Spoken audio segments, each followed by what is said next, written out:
We're live. I forgot to do the countdown on it. Oh my god. Well, we're in playoff form, aren't we today? Shoot. Right. Yeah. Well, welcome to the first ever, and maybe last ever, if this is an indication of how things are starting, playoff edition of the Jackrabbit Illustrated Postgame show. For the playoffs, well, for us it's the first round, but for everybody else it's the second round because everybody in this state's good and everybody outside here kind of sucks.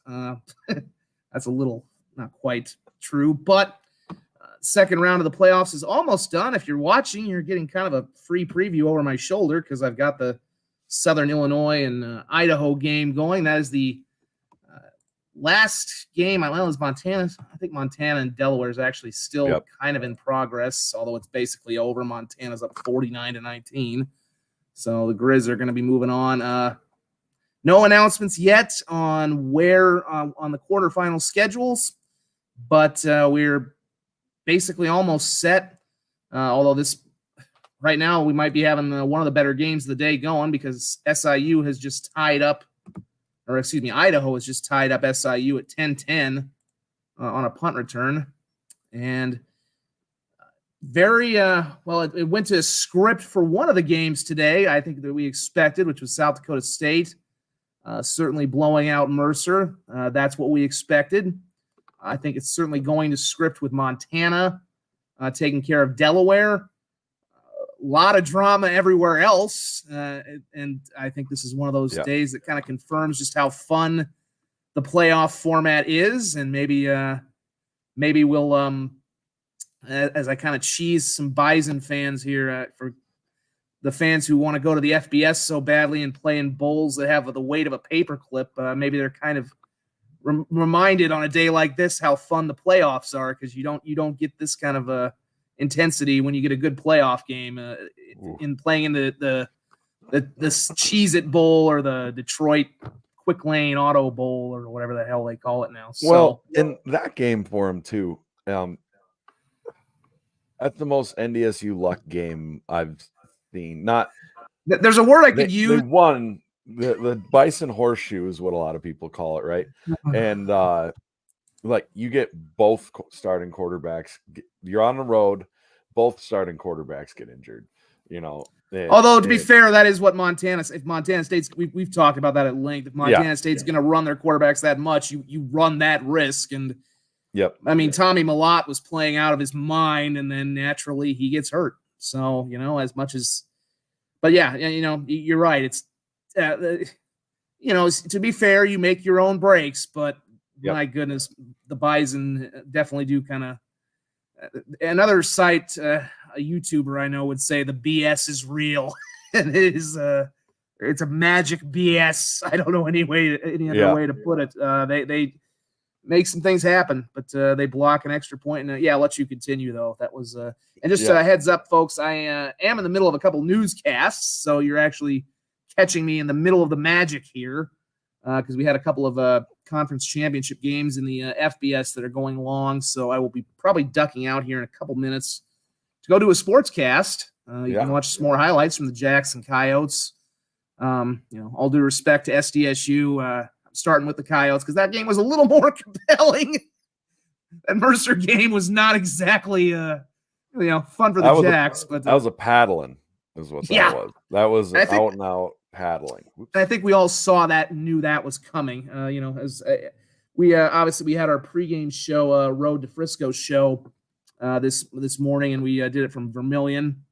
And I know people, I believe, our goal is probably to do it from Brookings next week, but we're gonna have to see where how the schedule falls. If USD is playing on a Friday and SDSU is on a Saturday, we'll probably have to do it in Vermilion on Friday. If SDSU is on Friday. But if all things are even, we'll probably be doing it from Brookings next week if they're playing on the same day. But this week we did it from Vermilion, so I was down there. So obviously keeping tabs on USD on SDSU, watching on my phone, and that was over quick. Yeah, no, it was right out of the gate. The first drive went pretty smooth, stalled in the end zone. People got a little. Not grumpy or anything, but it was like, oh man, you need touchdowns like that in the red zone, which you do. But man, when you go out and have they only got 150 yards, which I didn't expect them to get much, but 150 yards, and their defense is good. But you could see they did not have depth. They had like no depth on their defense, and they wore out quick from the Hogs leaning on them. They were in trouble in the second quarter. It was pretty well over. I think I heard Tyler Merriam say they ran 5 plays past the 50-yard line. That's insane. And a third of their rushing yards were from one fake punt play. Like that was what that is an absolute paddling. There's no way around it. The Jacks, I think, have hit playoff mode. I think I've said it on the B team, but maybe I haven't. There's teams like SDSU or the old NDSU teams, when they hit a playoff mode per se, which is not, it's just obnoxious when you're not a fan of the team to hear it. It's annoying and you hate it, but it's the thing of it is it that team had to get itself up for every game, and every team's up for it. Every game is that whoever you're playing Super Bowl, and for those guys, it's just another game, and they're making themselves be focused, and the coaches are making themselves be focused. Where now it's playoffs, you're focused. This is what all these guys have been on this roster and came back for, and you're getting the full Monty. Everybody's going to get the big swing from this team now. Playoff Zay is a real thing. You could tell on I think it was his second touchdown, maybe it was his first touchdown. I don't remember, but he ran it in on the north end zone from 10, 15 yards out. And playoff Zay, I think part of it is he hits guys so hard and he plays so physical. They just don't want to tackle him anymore. And you could see a lot of, I don't want to tackle this guy on that run. It was just, I want nothing to do with it. It was really awesome seeing Amar bust off huge chunk play and then seeing Angel house one finally. It feels like every time he's gotten in and gets the ball in his hand, he's this close to busting a long run. And to see him finally do it was awesome. That's a lot of fun. That was a lot of fun to watch. The defense brought it all game. You could tell Mercer's coaching staff had no faith in themselves to hold up on the offensive line. All their plays were quick passes, boot the quarterback out, get him away from those guys. And when eventually they ran out of options with that, they were in trouble. I mean, their quarterback was under pressure all game. Our friend Kevin Marshall of FCS Nation Radio, he asked Stone Labanowitz, who's on there, of Southern Illinois fame. All of our fans who watch know who Stone is. He was on our show. He asked Stone, what's worse? Because if you look at SDSU stats, the thing that they're not ultra dominant at is sacks, but they get a ton of quarterback hurries, tons of quarterback hurries. They're always in the quarterback's face. And he said, what's worse, sacks or hurries? And Stone, he thought, the kind of question caught him by surprise a little bit. And he thought about it for a little while, and he said, it's the hurries, because you can take a sack and come back and make the next play. But if you're getting pressured every play, someone's in your face, your eyes are not downfield anymore. You're watching where the next guy's coming from. And that you saw that all game. The chain gang was in his lap all game. They held their stud receiver down. It was just a complete performance from the Jacks this game. All the way around. Mark was able to loosen them up, hit some plays to Jackson and Jaden. And from there, once the O-line leaned on him a little bit, that was off to the races and it was over. Yeah, I mean, the first, basically they scored on their first 5 possessions, and the first one was that field goal where I know, like you said, there was a little, I don't want to call it anxiety, but, obviously maybe it was a long drive and just only to come away with the 3, but I think people kind of knew what was coming after that TDT. I mean, and they were all pretty long drives, but after they kind of wore them down, you did start to see the big plays get busted, especially in the second half. And we talk about playoffs, they basically shut them down after that 42-yard touchdown the third, which rightfully so. They're up 31-0 at that point. I mean, there's the other half of that too that you really have to like. If you're SDSU, you can put the guy in the barn now and save him. And I'll be heading out here in about 2 minutes, and I've got some reaction from him. And he said absolutely after the game that we needed this bye week to heal up and rest. And now you've got those guys tuned up, and you were able to rest them even more during this game.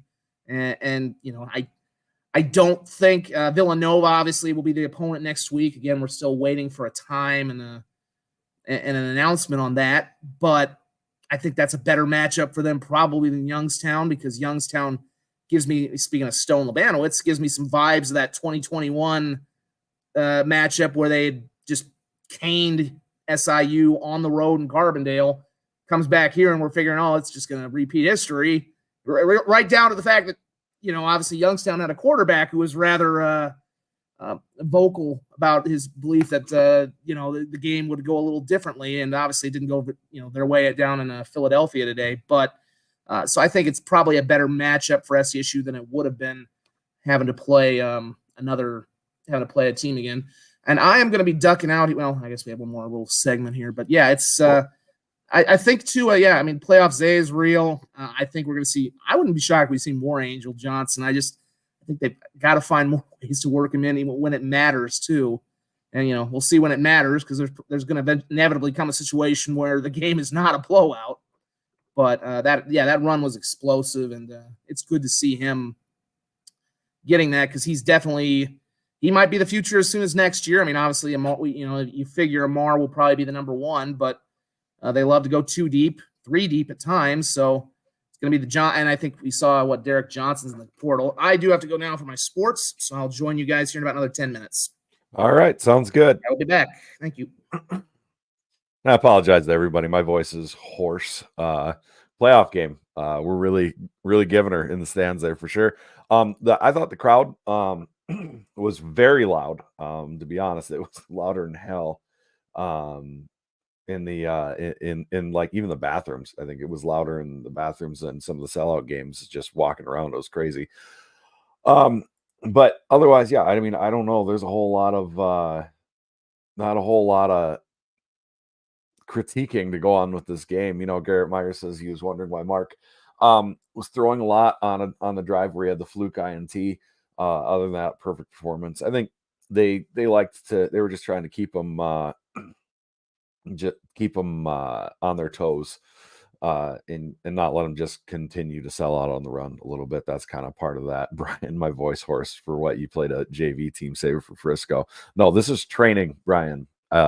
This is training. You get your vocal cords nice and toughened up for when you get to Frisco. So, but yeah, Seth, the crowd that was there was great. Obviously want it to be bigger. The playoffs are what they are with the crowds. Not gonna make excuses for our fan base, but I'm also not going to and defend it or anything like that. But I'm also playing with settings while I do this, and it's interesting. But it's definitely just the core that it's the people who want to be there. It's said over and over again. Those are the people who want to be there and make an impact on the game, and that's what they're there for. And it makes a difference. It really does. The banging on the railings and the stomping of the feet is that much louder because there's not other people to muffle it down. And so it was a lot of fun. It was a great game. Yeah, it's my Ents impression. No kidding. Yeah, this is my best Ents impression I can do. Throughout the rest of our the bracket here, Nova paddled Youngstown. I didn't quite understand why people thought Youngstown was a tough matchup for them. I just kind of believed them, and well, it didn't turn out that way. My picks for Scared Money Don't Make Money, I think, were absolutely terrible. USD takes care of business versus Sac State. There was some extracurriculars after that game. I'm curious to ask Zach how that went down after that. And then Albany absolutely destroys Richmond to advance into the quarters. Furman hammers Chattanooga, kind of like we figured they would with quarterback situation. Montana is absolutely waffle stomping Delaware right now. The scores on this bracket for some reason are really slow to update. And then, of course, we've got the Idaho-Southern Illinois game. That's very tight. Southern Illinois is inside the 10 on my feed right now, and it looks like they are about to score unless Idaho really pulls something out here. Idaho's offense just is having a tough time getting anything going against that Southern Illinois defense. It is what it is. So that's a fun one to keep an eye on if you're watching me and watching Borg on here. Maybe throw that on in the background. That's a fun one to keep an eye on. But we have so many other things. Seth says it's a step in the right direction. New playoff record over 2,000. Talking about the crowd, I do agree.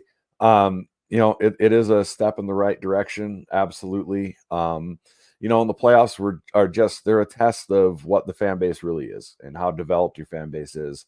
How big is your core fans versus your casual fans who are showing up because it's nice out and just going to have a good time at the game. And that's okay. I was only going to be really poopy about it if we didn't have 10,000. We got 10,000, so that's not a bad thing. As long as it keeps improving, that's a good thing. We'll see. It was a beautiful day. We'll see what the crowd is if it's a Friday night or whatever. But in the end, I don't think the crowd's going to be what the crowd's going to be. Some people got mad at Matt for a tweet that he made. I think first off, people need to be a little bit common sense with that. When we aren't talking about people bringing your kids to sports. If we say something like that, we're not talking about if you live 6 hours away. We don't expect you to make that trip. We get it. That's a hugely different deal. I will tell someone to pick family events over a football game every day of the week. I've gone to my own daughter's sporting events instead of Jack's games. I get it. But so people who get all bent out of shape about that, you know what? The reason we get fired up and we say stuff like that is because this team is good enough and deserves to have a full crowd. So we're not going to shy away from stepping up and talking for them, because we'll say some things that they probably can't say. In the end, it is what it is. It's not personal. But Idaho Salukis just scored. Yep, they did. They're up 17-7 now, so they're rocking through. This will be gut check time. This is kind of where McCoy likes to throw the ball away at the end of games. He tries to play a little too much hero ball, so I'm curious what's going to happen. But this game, yeah, Shauna says this game was fun to be at. It was a riot to be at. That whole game was fun. It was a lot of fun to be at. Matt Krull says a lot of fair catches today. Yeah, you could tell the Mercer kickers. One of the things you can tell with a Southern team who's not used to the cold is their kickers, because it hurts to kick a cold ball. It does. It's like a rock, man. And you could tell his punts were short. They were low. It was the way it was.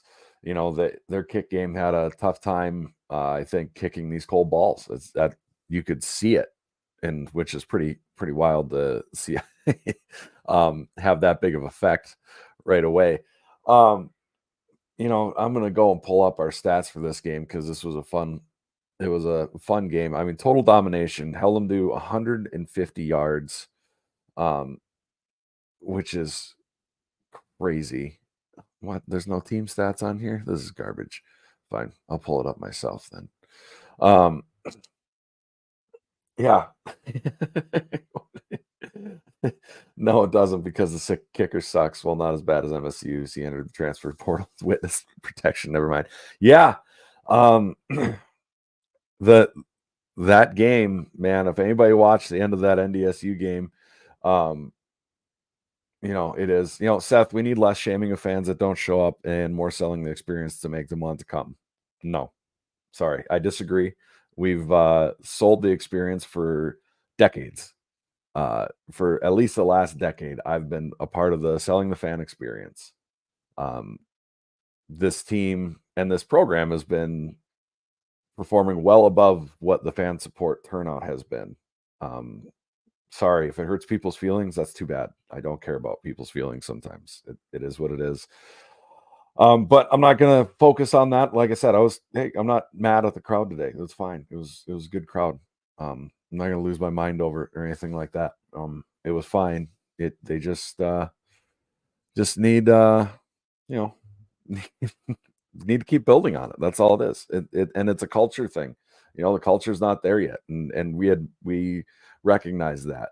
So But anyways, off of the crowd topic, yeah, Idaho, Illinois, Southern Illinois game is still at 17-10. Giovanni McCoy is marching them down the field. Wow, they're out to the 50 now. That's awesome. The Montana State game versus NDSU was a wild game. Both quarterbacks get dinged up for Montana State, but like Borg said, that's what happens when you run your quarterbacks all the time. They're going to get hurt, and it's unfortunate for Montana State. I feel for them. That sucks. Big gut check by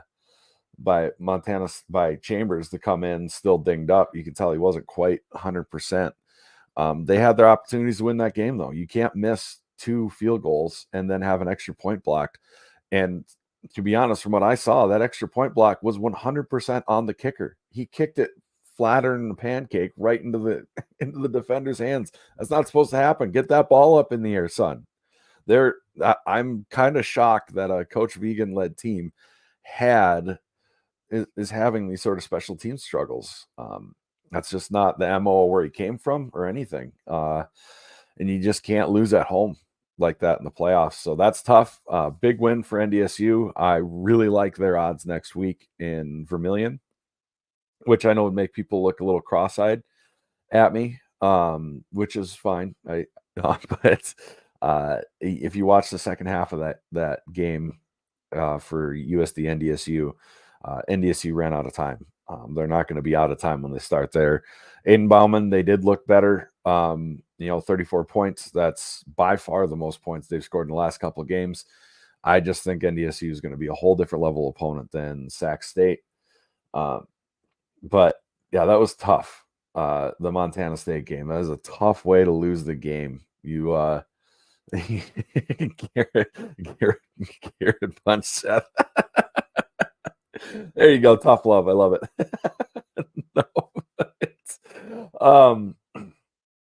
No, that was a hell of a game. I don't know if Brian was there. I assume he's somewhere off gallivanting around the Caribbean or something like he does when it gets cold outside.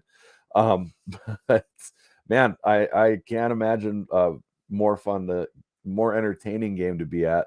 I think our game was more fun. I love when we have space down there in the stands to dance around and be goofs. So I really enjoyed it.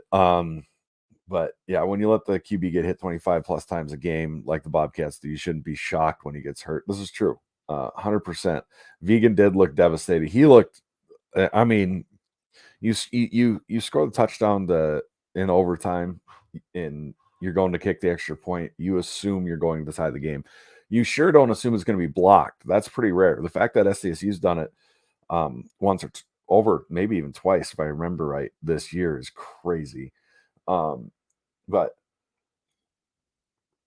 yeah, to have an extra point blocked like that to lose the game, that is brutal because they had to have all the excitement of we tied the game up. All right, let's go. Let's keep this going to having it taken away like that. That is tough, man.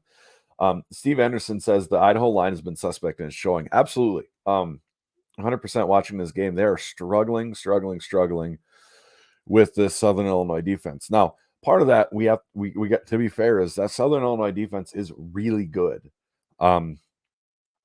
It's not SDSU defense good though, and I'm not trying to be cocky when I say that they're just not quite SDSU defense good, and I think some of that might just have to do with the situations that their offense puts them in versus SDSU's offense.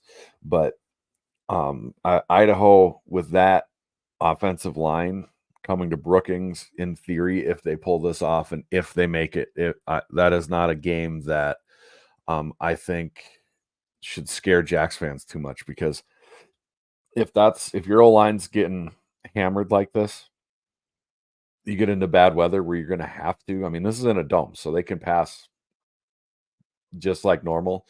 You do that in Brookings, you're going to be struggling to throw the ball, especially being a dome team.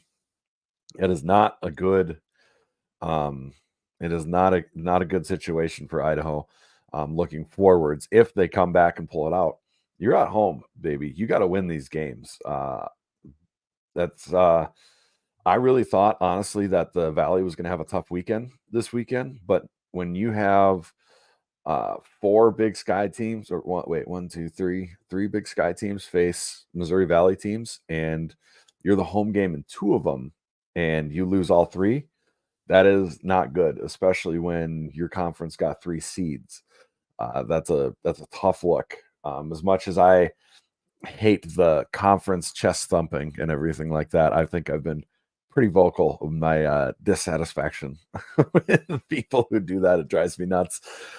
Mostly because, and it drives me nuts because I can see, I've watched it for years, and people just, when your conference doesn't have a good year and their conference does, then they just swap and use the exact same arguments back and forth, and it drives me crazy. It's so hypocritical. But I thought it was going to be a tough day for the Valley. I really did. I thought NDSU was going to lose. Obviously, either way you picked that game, you weren't far off from being right. That was as close as a game gets. I I thought South Dakota would win being at home, but I thought Idaho was going to be able to pull it off here at home. But we'll see. It's in the 4th quarter, 3rd and 14. We'll see how it goes. And if anybody's watching and you've got it on your ESPN2 and you hear me saying this stuff, I'm probably behind you, because that's what happens when you stream online. You just end up behind. Tony Hummel says the sewage plant for NDSU isn't that a home game? No, NDSU's used to playing in a shopping mall, not a wastewater treatment plant. So it will be a different experience. First off, there's no sales at Hollister or anything, so that'll probably disappoint them. But Matthew Kroll, Cam Miller passed for less than 70 yards, which I didn't realize that, having not been, only getting home and watching the last couple drives of that game in overtime. I didn't realize that he only had he had less than 70 yards passing. And that says a lot about Cam Miller. If you're in games like that, he's getting exposed. Ooh, big sack on Baker. That looked painful. 4th and 24. Yikes. Yeah, Cam Miller, he's not that super high percentage wonderful quarterback when you face good defenses. That's just the reality of it. He's not a bad quarterback, but he's not gonna go win you the game quarterback. And to be honest, even with Trey Lance, who was phenomenal, he was insane. A guy who gets picked that high in the draft is a stud. But I don't think he was no interceptions ever good without some, I don't want to say help, but through play calling that was less risky for the plays that they had him call. If you watched, and part of that was him, he did a great job of throwing the ball where it couldn't be picked, but they're very good at calling offenses so that their quarterback's not put in a position to have a big turnover or anything like that, which I think really just stems from their whole philosophy of, we want to run the ball, we want to run the ball, we want to run the ball, don't turn it over, don't throw an interception passing. It's just kind of the core tenets of what they are. Unfortunately, when someone's able to force you to throw or force you to rely on Cam Miller, it puts them in a bad spot. And he struggles a little bit. They got away with it today. I don't know if I can see NDSU going on the road to Vermilion and then going on the road to probably Montana and making it all the way to Natty. That would be probably one of the greatest playoff runs in history if they pull that off. Honestly, that is a hell of a run if they make it to the Natty. Will NDSU sell out the Dakota Dump for just South Dakota? Maybe. I don't know. It doesn't have that many seats. They had a solid crowd for them. Honestly, they had more people than they had for a lot of their regular season games. And for the playoffs, you get honest attendance reporting, because you can't just give it up, put up whatever number you feel like or how many tickets you gave away, because you'll get charged by the NCAA for each one of those numbers you decide to add. And they had a solid crowd. I'm not going to knock it. I'm not going to pretend it's better than what SDSU brought either. And if you have any South Dakota fans who want to throw that at you, well, we got a higher percent. Yeah, well, we had more fans than your whole damn dome can hold. Get out of my face. And it was outside. Yeah, it'll probably be a pretty packed dome, honestly, I think, for NDSU USD. It should be a good one. Bison fans probably have more fans than just South Dakota. I don't know about that. It might depend when the game is too. Like Zach mentioned, we don't have a date or time for the games. We just know what place that they're at. So could be a Friday night game. Both South Dakota schools could be a Friday night game. Or they could have them both Saturday or vice versa. And, who knows how that's going to affect fan attendance and all that stuff. How does it affect the teams? I'm sure the coaches don't love this right now. If you think you're impatient to find out when the game is, these coaches have practice plans and game plans and stuff to put together. And man, it's it's gotta be driving them nuts waiting for these games to get done at almost midnight here, and they don't know what their schedule is going to be here for the week. That's not a thing football teams and football coaches like. They're creatures of habit, and that's going to bug the hell out of them. I promise you, it's driving them nuts. Can just South Dakota do it twice in the season? I don't think so, but we will see. We will see. When is Baker's due date? I don't. Oh, because he's kind of chubby. I get it. Okay, that's funny.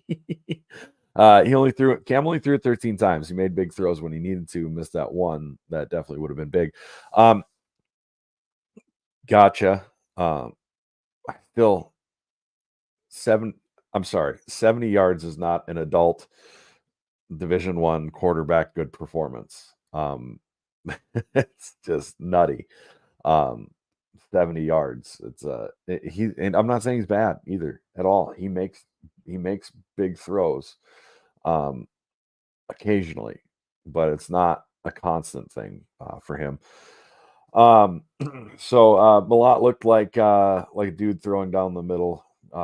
Just South Dakota can follow that model. We'll see what they do. They aren't beating the Grizz in Missoula. Says Ron Lowney, buddy. I hope you're doing okay. We were all worried about you.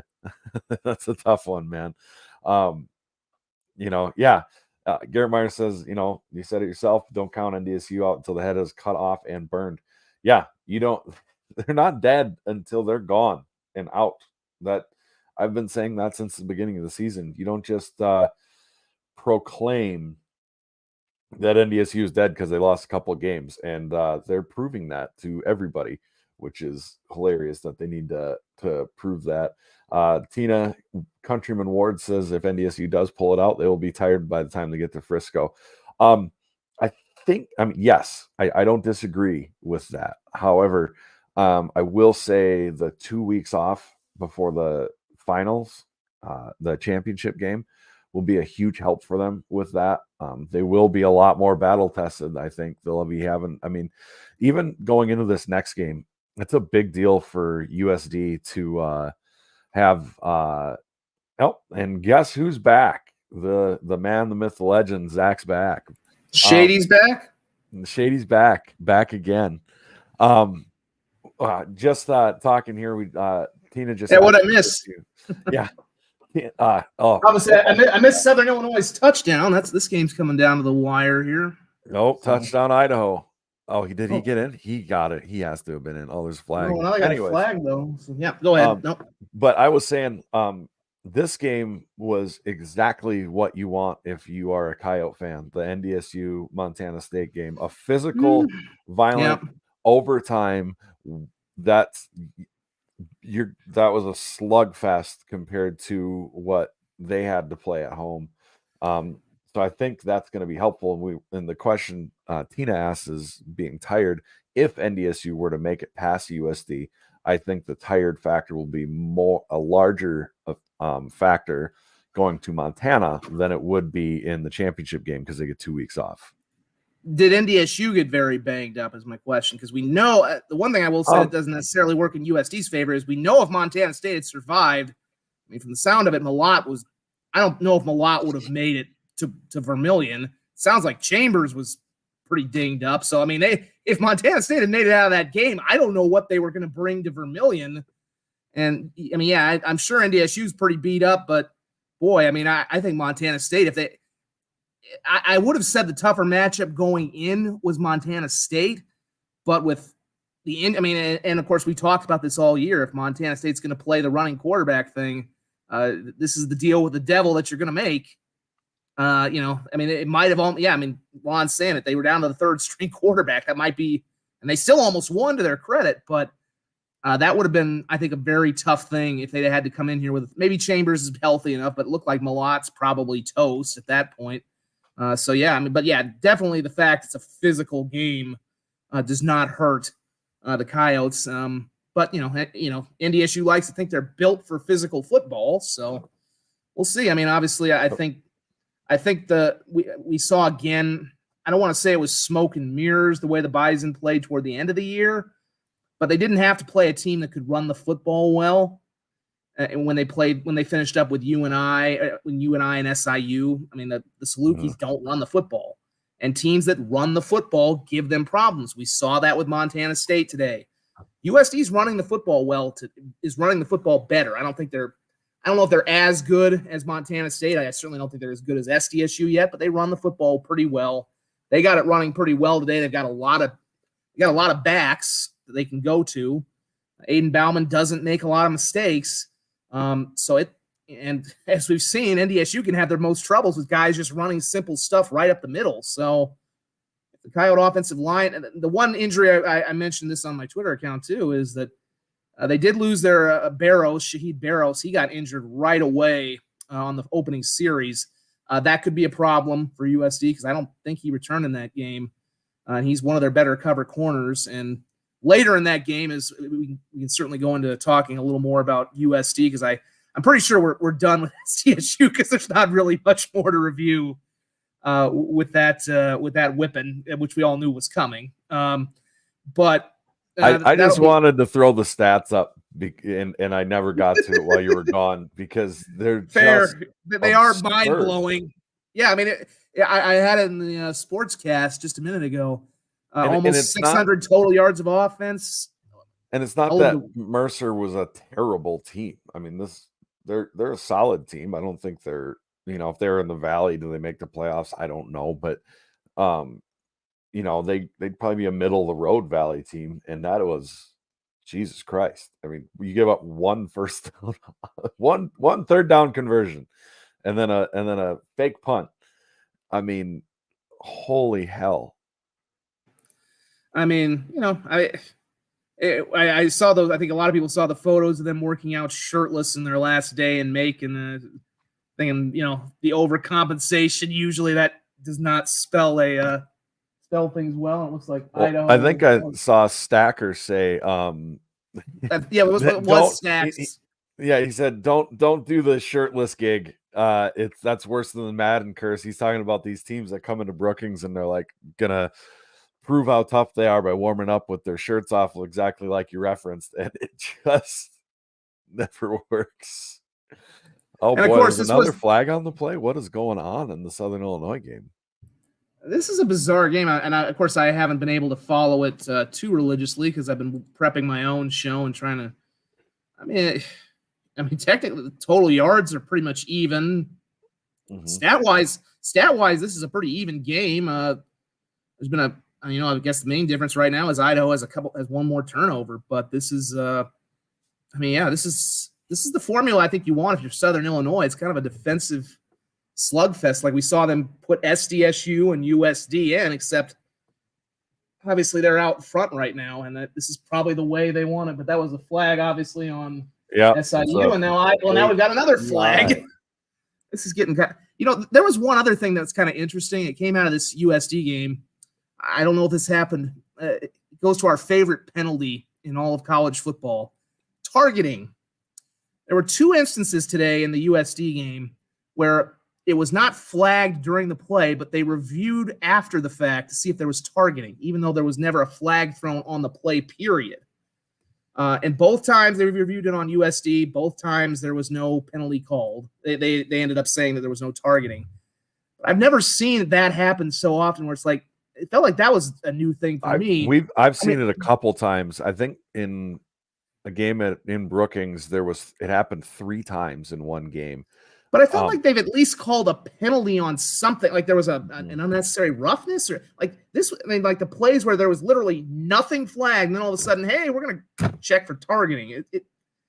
I do think I remember that once in Brookings. It just feels like that's happening more and more now, where it's like we're checking plays that we didn't even flag before. That to me is just getting kind of, I'm all for trying to do safety, but it just, especially since that knocks up. I mean, luckily for US, especially knowing who USD has to play next week, right, you don't want to lose your best defenders potentially for a half in the game.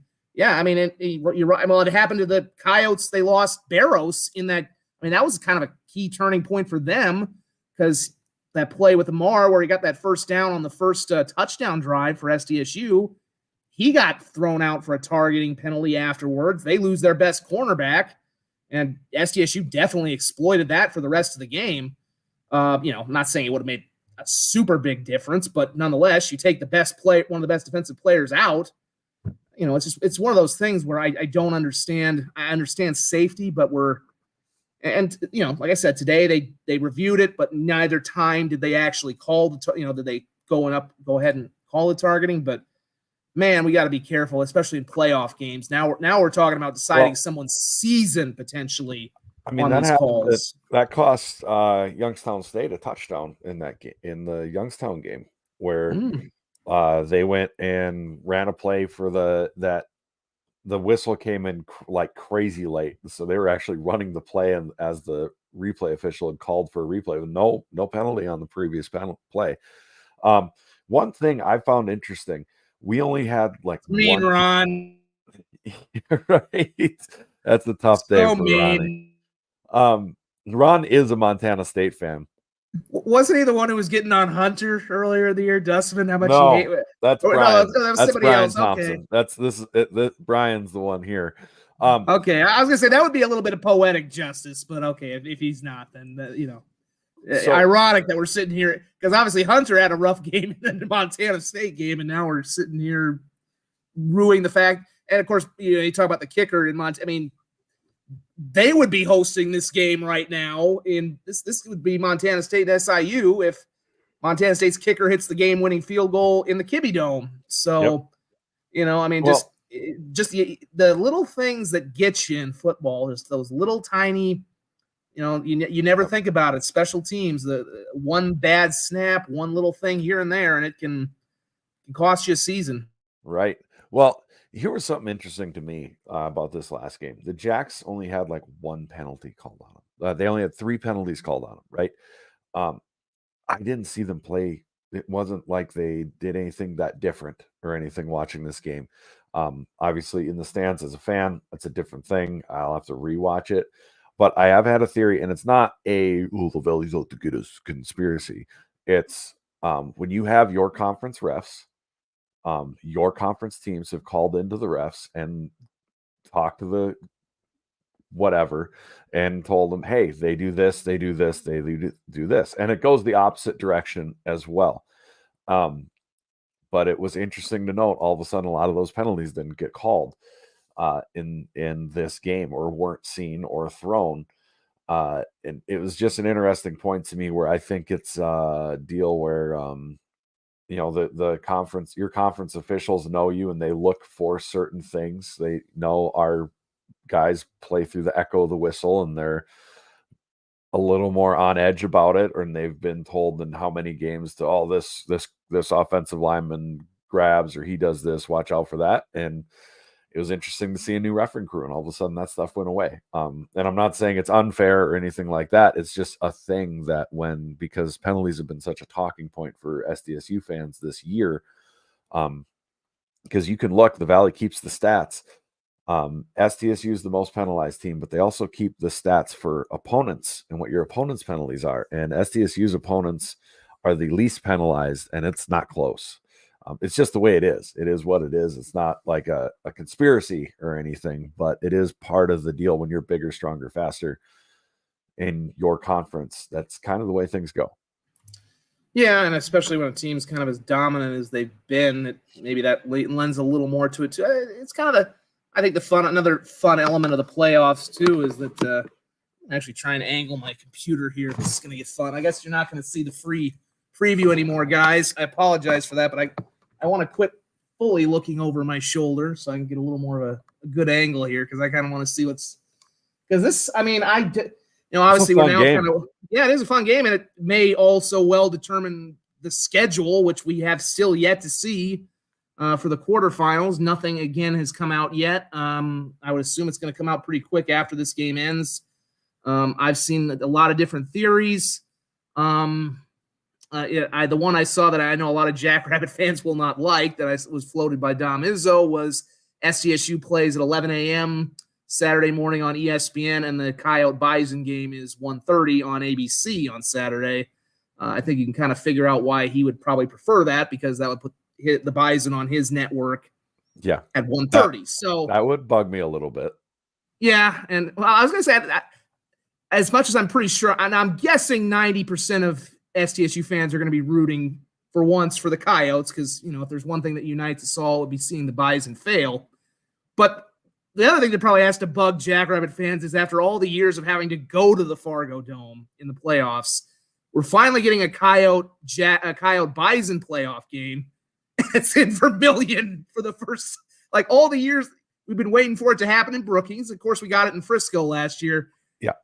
And not to say that's going to guarantee them anything, but it is kind of, I know some of the things that have driven Jackrabbit fans a little mad is that, some of these things that have happened to them this year, it's like it took SDSU a longer time to get to. And this is one thing that literally has not happened yet.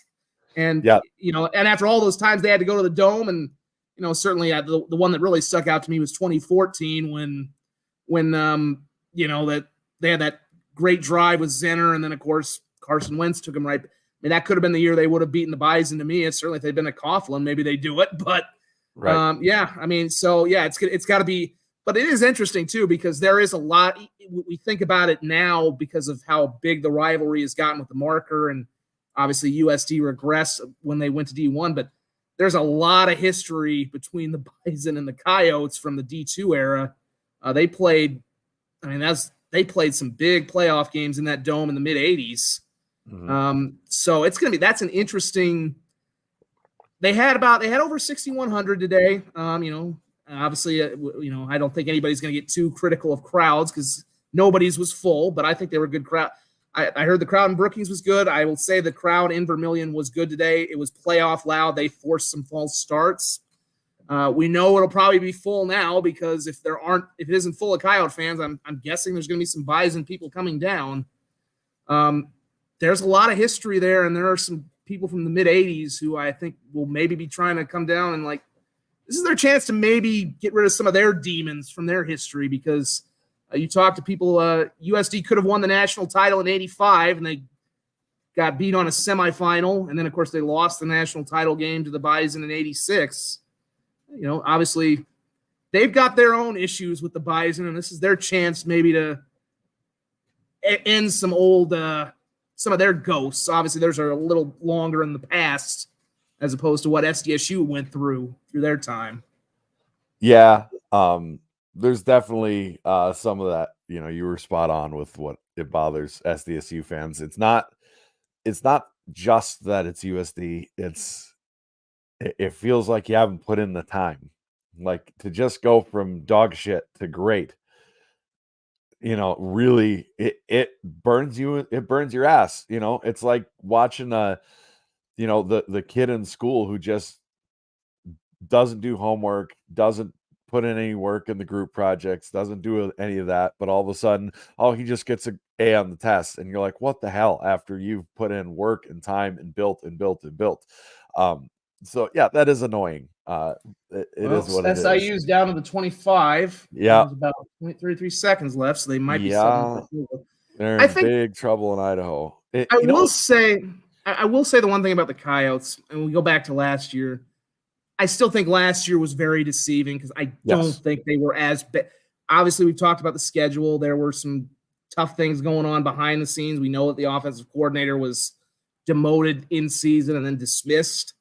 I think had things been in better place, they would have been a 6-win team, 7-win team. You wouldn't have seen them regress from where they had gone because they were a 7-win team, obviously, the year before. You know, they should have been better than they were, but there was obviously more going on there than we are aware of, to put it nicely. But yeah, I think it definitely, and we'll see if this is sustainable. I mean, I think there's no reason. We said this at the start of the year. There's no reason they shouldn't be a 6 to 7 to 8 win kind of team every year because the middle of the valley, even though it was pretty good this year, the middle of the valley is beatable. You figure at the top it's going to be tough to knock off SDSU and NDSU, but they knocked off one of the two, and obviously even SDSU still looks very good. But they had a super team this year. You will see what happens when they get a little younger and maybe a little more beatable down the stretch, although I still think the pipeline is pretty good. But yeah, we'll see if I don't know if it's going to be 9 and 10 wins. I think it's going to take maybe a little more time to consistently build that. But I do think they were not quite as bad. Like last year, I think was a bit of an aberration. I think they were in a better position. I just think a lot of things really conspired and unfortunately built back against them. But yeah, it would be. I think it is. That is the weird irony that all those times the Jacks had to go to Fargo in the playoffs, and now it's coming to Vermilion. Obviously, and but as like you said, as frustrating as that is, I don't think there would be one Jacks fan who would shed a tear if the Coyotes walk out of there with a victory. I'm all about USD winning that game for sure. I have no problem with them winning that game. But the interesting thing to me, the sense that I'm getting, which is wild because of if you look at the situations, NDSU this year with 3 losses, if they make the national title, I promise you their fans will be more excited and more excited about their chances to win that game than they did last season. Because we've talked about it before. The only thing that was missing, the kind of missing link for that game, being as awesome as physically possible, was NDSU fans believing they could win the game. Like everyone you talk to all around, all my friends who are NDSU fans, like Brian and Matt Frazee and those guys, and any one of them you ran into, they're like, yeah, we're not. That's they just didn't have hope, and part of the joy of beating a rival is taking their hope, and there was no hope to take, which sucks. But I mean, it wasn't like it was not fun, but it feels like they'll have a lot more of that if they were to do it, and that would be as an unseeded team that's 8-3, which taking a lot of the stuff that by paying attention out of it, it's just a weird deal. Like, oh, this is an 8-3 unseeded team. Now they feel like they have a better chance, and I think they would have a better chance, to be honest. Yeah, I mean, it's interesting too because I think they actually did have some better pieces on last year's team, but obviously the fact they're doing this on the road is probably re-energized the fan base a little bit. And let's be honest too, even if they win in Vermilion next week, you still got to go to Washington Grizzly. That's a lot of travel, 3 really tough places to go win in 3 consecutive weeks. But even the fact that when they played in Brookings, it wasn't as bad as a lot of people thought it was going to be. Whether that was the Jacks maybe taking their foot off the gas pedal a little bit, I don't know. But I think there's reason for I agree. I think, there were some Bison people who were like, oh, this is Frisco. We never lose. We know the video I did. And yeah, are you seeing the feed now? I don't want to spoil it.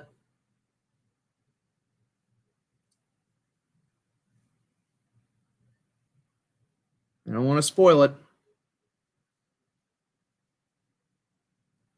It looks like they're icing the kicker a bunch now. So I thought he'd made the kick, but now they're icing him. So you got to ice the kick. I think you're on mute.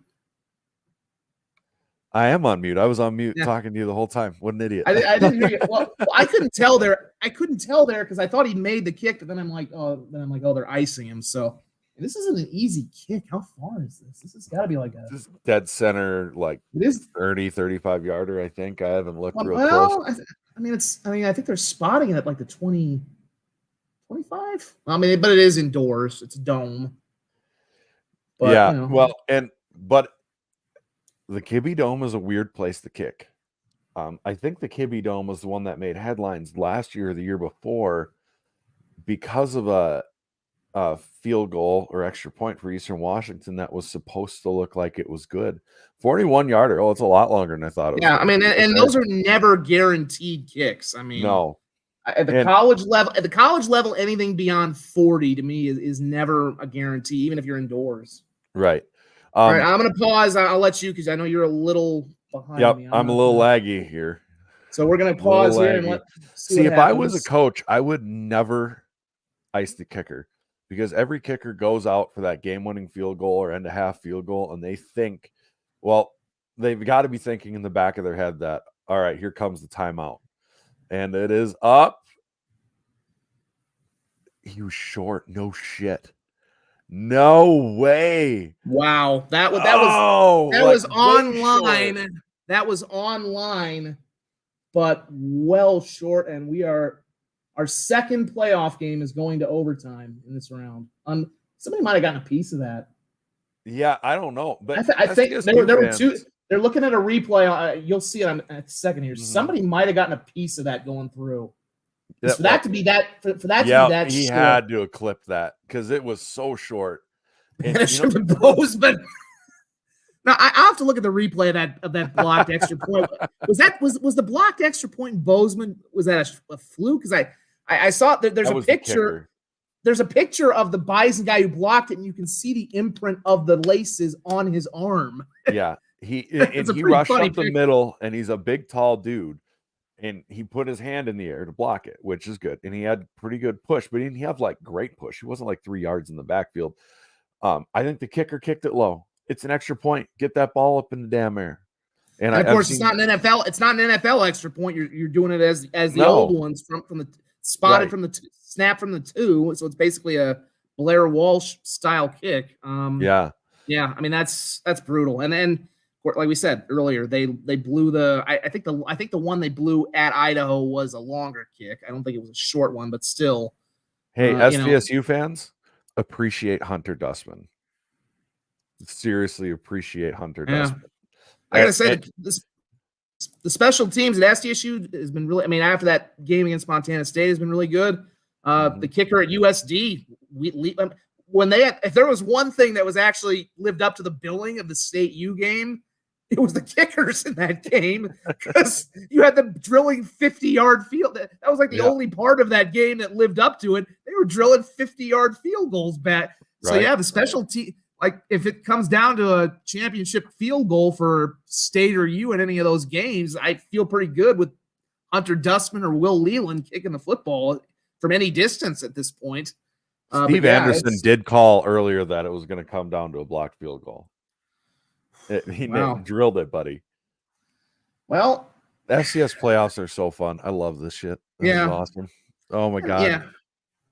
Well, and I guess I was gonna mention some stuff now, obviously about the USD game because this was an experience and it was wild. And what happened at the end? That dude sucker punched one of the USD players. Well, I didn't catch it. First of all, this game started heated. Because, as you know, I mean, for those who were at the Dome or if you saw it when they came out, USD, they do that thing with the motorcycle. They run across the field. They go. You know why they do the motorcycle? I don't know the whole deal with that. Is there I don't know what it is with the motorcycle. It's not like a Harley thing there or anything. I don't get why they it just gives off a vibe. And I've talked about this with my wife, who was formerly a USD fan before she married me, and then she came to see the light. We were talking about introductions and what Colorado does, running out, the Buffalo, and you've got the the Sooner wagon and all this stuff. And I'm like, and then USD rides a motorcycle. and it I doesn't have make seen other schools sense. do motorcycles. They're not the only one. I mean, I guess you couldn't let Right. a coyote out. And Paul Klein mentioned That something. would be I heard that. funnier. That would be. It might be a little hard to control. Paul Klein mentioned something here, and he played a bigger role than we ever thought. Carson Camp probably had a lot to do with the emotions in this game. But as you know, they do the motorcycle, but they run from one end zone to the other, and they kind of just go to the end zone. They'll do a little huddle, kind of they do all that. Well, now the way they have it, since they've redone the locker rooms, the other team kind of runs out from the middle on the other side. And Sacramento ran right to them at the start of the game. And among the people who kind of went in and started kind of shoving up in there and talking stuff was Caden Bennett, the quarterback. And he was like really up in their face. So it was heated from the jump, which was kind of bizarre. And like, because these teams have never played each other once. Obviously, SDSU saw Sacramento State a few years ago, but I don't remember there being any kind of dust ups in that game. It was a pretty regular, it ended up being a close game. SDSU jumped out to a lead, and they kind of had to hang on out in Sacramento. But so it was heated from the jump. Like he said, I'm sure the camp. I talked to the Coyotes about that. We all kind of downplayed it because Camp has not really played this year. He had been in 3 games. I think he'd only thrown 11 passes. Bennett's been their main guy. They had a freshman who's played more. So none of us really thought Camp was going to play in the game. Obviously, Josh Davis is the offensive coordinator now, so it's a different system, different coordinator. How much could he really affect the game in terms of, like he's not going to give him you can't give him any insight on the offensive coordinator because you never played for him. Obviously, he maybe had some insights on the personnel defensively, but Caden Bennett was not playing well. USD popped him hard. Maybe the old talk, and get hit applied there. The coach afterwards said he'd been dealing with an injury, even though he looked pretty good the previous week against UND. And I think that also speaks to how bad UND has been. And right now we got a 3rd and 13 coming up here for SIU. So keep playing coming up in overtime. But anyways, obviously they get up 17-0 after Bennett fumbles and it's scooped and scored. The Dome's going nuts. Bennett comes out on his next play and fumbles and gets hurt. And I literally turned to a photographer, James Simburg from the Yankton paper, and I said, well, maybe they should throw Carson in right now. And literally he's like, they're putting him in. I'm like, you got to be kidding me. Like, he's been 3rd string. No, and he leads them right down the field.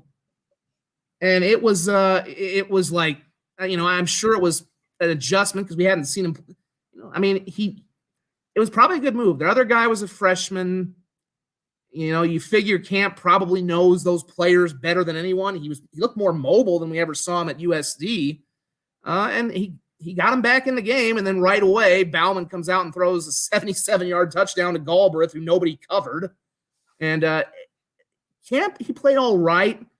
Every time USC got up by 3 scores, which is like 17 points, he would get him a touchdown. But anytime they got back to within 2 scores, he could never do anything else. It's like they would get off by Idaho.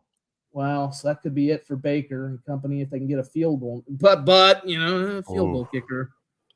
So I don't know. It was obviously we know that we know Carson was a pretty fiery guy, and sometimes that got the better of him at USD, and I certainly think it bled into some of what happened here. And apparently a punch was thrown by a Sacramento guy. I didn't see it. Lucky for you, I have the clip and I can share. I've seen the clip now. Yeah, go ahead and share it. Yeah, I can throw that up. I think we can also update it now. It is. Well, hang on. If I can do that. No, that's not going to work. Are you seeing the Idaho game? Oh, they scored. But there's a flag. There is a flag. Hold on. There's a flag in the backfield. Oh, man. I picked Idaho.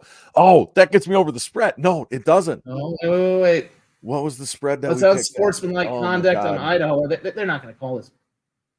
They're not going to call a touchdown back for unsportsmanlike after the play? You can do that?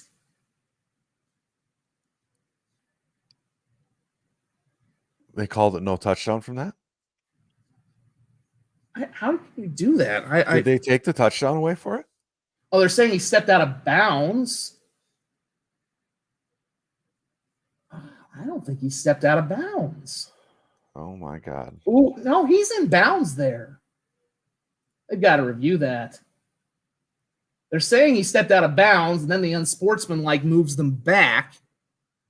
But if he didn't step out of bounds, then I think they've got to be reviewing that. Because now if you rule him out of the 9, then you back him up 15 more yards. Right. Wow. I mean, this is only somebody's season. Now, here's I see you're showing the clip now. Yeah, here's the clip. It happens right here where my mouse is. Bang. Who'd he go at? Is that Bauman he was kind of going after? It looks like Bauman. No, he hits the guy with the helmet who's yelling right here. No, Bauman's near there. I think Bauman's near there, though. There's 2 there. They're reviewing for him stepping out of bounds. Yeah, I could not believe that. Now, I was kind of now where I was by the student section, so I was about down by the 20, because I was expecting the Coyotes to come over and sing their fight song, same way that SDSU usually does at the end of a game. Mm-hmm. And McKinnell's saying that's Zach Marcus Fulcher, who had a couple of touchdown runs in the game. He was all right. I heard that gasp, kind of like, and then I'd heard something about the punch. I saw the coaches for Sacramento trying to kind of shoo their guys off. I actually saw Aiden Bauman telling guys to get back to the locker room, to his credit. They did kind of briefly come back and do a little something with the student section, kind of acknowledge them. But yeah, it was a very heated game the whole way. When Camp came in right away, he leads him downfield, and after a couple of first down plays, he was definitely cheesing the student section. I was kind of surprised they booed him right away. I didn't necessarily expect him to get. It would have been the ultimate heel turn if he won that game, because obviously we know why he's always going to have a place up there for a play that will not be named on this podcast, but it would have been the ultimate heel turn if he had come in that game and won that game for Sacramento. But he was getting booed hard, and it was asked about in the post-game press conference of the coaches. I think Sacramento just kind of said he didn't really see it. Nobody really wanted to touch it. What happened there? Oh yeah, nice job showing this. Is this cheating? Is this going to get us in trouble? It's pretty deep in the episode. I don't think anybody's going to catch us for this. Right? Whatever. I don't think so. There's still. Yeah. This is. They're close enough where if they do blow this, it's going to be a Blair Walsh moment. That's for sure. I hate to keep invoking that for Vikings fans, but I don't. It's hilarious. Yeah, yeah, well, there you go. But yeah, obviously we're also kind of waiting, because we're dependent on this to figure out what the schedule is going to be next week for the quarterfinals. No snitching, Zach McKinnell. Yeah. Listen here, Blue. You don't be snitching on us. you share my name. Don't besmirch a good name here. Come on, dude.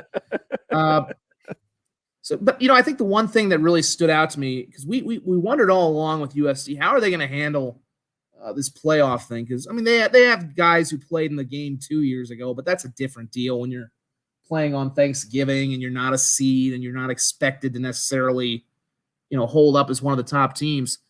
And Sacramento State's been to the playoffs a lot. They've been a seeded team. I don't know how many. They've obviously graduated guys, but they've been a team with championship expectations, whether or not they had enough to actually follow through. And they did not look like a mature football team in this game. And South Dakota was the team that looked more mature, not only with the emotional stuff, but just with the swings of the game, where you had just kind of the wild plays. Your former quarterback comes in and just takes them right down the field. Those are moments where past Coyote teams, I think, could have kind of let it all kind of spiral out of control. Yeah.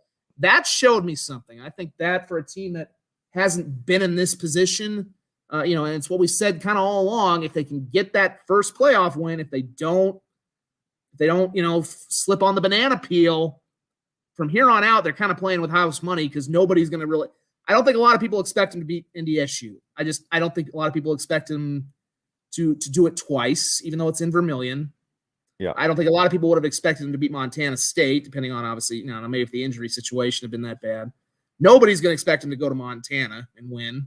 And obviously, if they played the Jacks in the title game, nobody's expecting that. So at this point, you're playing with house money. You've already had the best season in your history. Nobody thinks you're going to do anything else. The pressure's on every other team you're playing. Obviously, you want, that it. I think they are a more dangerous team now than they've been at any point this season, because now I think they do feel a little bit more legitimate. And now they've got a little, now you've got that. Now you probably, if there was any question that, hey, we belong in the playoffs and we belong up here, they feel like, even though Sacramento is not obviously what they've been, now you feel like you've answered a little bit. Although, like I said, I'm still a little concerned about the injury situation, because the Barrows thing, losing, if he's out long term, that could hurt, because I don't think they have the depth if they start taking a lot of injuries. They're still healthy on that D line. They didn't give up a ton of rushing yards. All right, here we go. I think they're gonna go for the win. Here it is. Yep. Here it is. Here's the big moment. Look at us. I think most of us are probably rooting for Idaho because we want to see an EC SDSU one, don't we?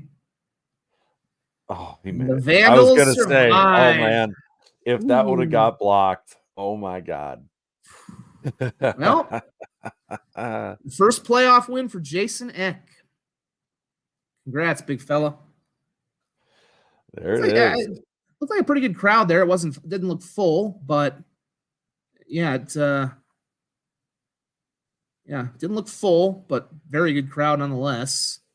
For Idaho, that's a big win. I think that's big for their fan base.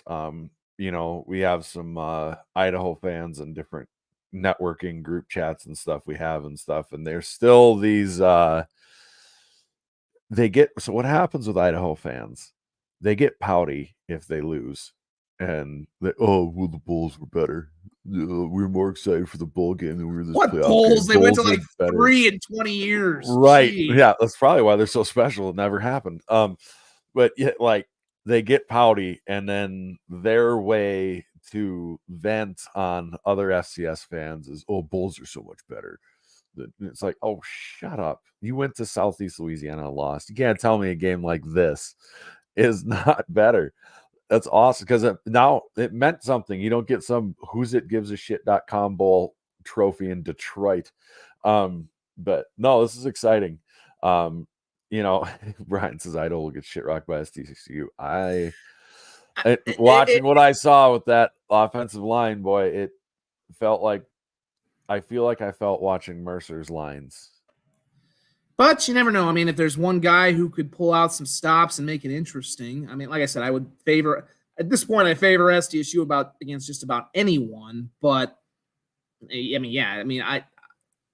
Montana, I'm kind of curious, because obviously they're playing very well. I don't think Delaware was much of especially when Delaware makes the FBS announcement the week of the playoff. I mean, it's kind of like, well, gee, thanks for totally taking us out of any interest off our playoff game. Now we're, that's overshadowed. I don't think the Blue Hens would have done anything even if they hadn't. But for me, why do you announce that right before you go to Montana and give Montana extra motivation to beat the hell out of you? Yeah. So, I mean, it's just, that was silly. And they got Jason Eck talking right now on TV.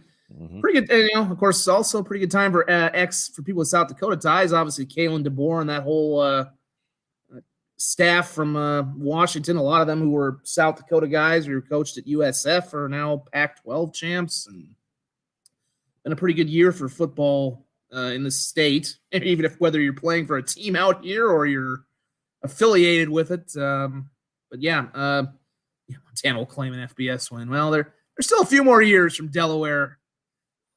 Montana still is back to playing a lot of D2 schools now on their schedule willingly, so that's kind of the Bobby Hawk trademark. But we'll see. I mean, they're going to get Furman, and this is once again the SoCon is going to. I don't think that they can whine as much this year about their team being underseeded when their team had a chance to get a higher seed and blew it to a 1-9 team on the final day of the season. But this is the SoCon's chance. I've said if you get to the semifinal, then you can start to make a claim that you deserve a higher seed. You've always kind of claimed that, well, we always get routed to Fargo. Well, now you're going to Missoula. I mean, good luck. It's not. I guess now you're not indoors. You get to go outdoors in front of 25,000 people. Yep. Where do you expect to get sent if you're once you get to the quarters, right? Where do you expect to go? What Shreveport, Louisiana? Like, no, you're going to Brookings, you're going to Fargo, you're going to Missoula, you're going to Bozeman, you're going to really tough places to play because the teams that have higher seeds than you are really goddamn good teams. And again, they had their chance. They would have probably. I don't think they were going to be the 2 seed. I just don't. I think that was going to go to the Big Sky champion because, again, your 2 best leagues, unquestionably, were the Valley and the Big Sky. I know there was that dude who had the flow chart of all the probabilities, and somehow he tried to convince himself that they would have gotten the number 1 seed over SDSU. I think I even got him to admit that was bull. But, I don't think they deserved a 3 seed over USD. I don't think they deserved a seed over Montana State. Although that was before Montana State got smashed in the Brawl of the Wild. I think it's they could have maybe gone up to a 6. I don't know if you could have maybe dropped. There's a case for dropping Montana State to 7, but they had their chance. I know they were down a backup quarterback, but it's a 1-9 team. You can't tell me that any of the top teams in the Missouri Valley wouldn't have gone to Western Illinois with their backup quarterback and struggled like that to beat Western Illinois or Indiana State or Murray State with all of that on the line. All of that. You had everything to play for, and you blew it. And, I'm seeing that now too. Yep. That's going to suck because now we got to wait Why? all morning. Why do they have to wait? Like, how do you not have a really good idea of right now? Like, you should have known at halftime if Southern Illinois wins, we're going here.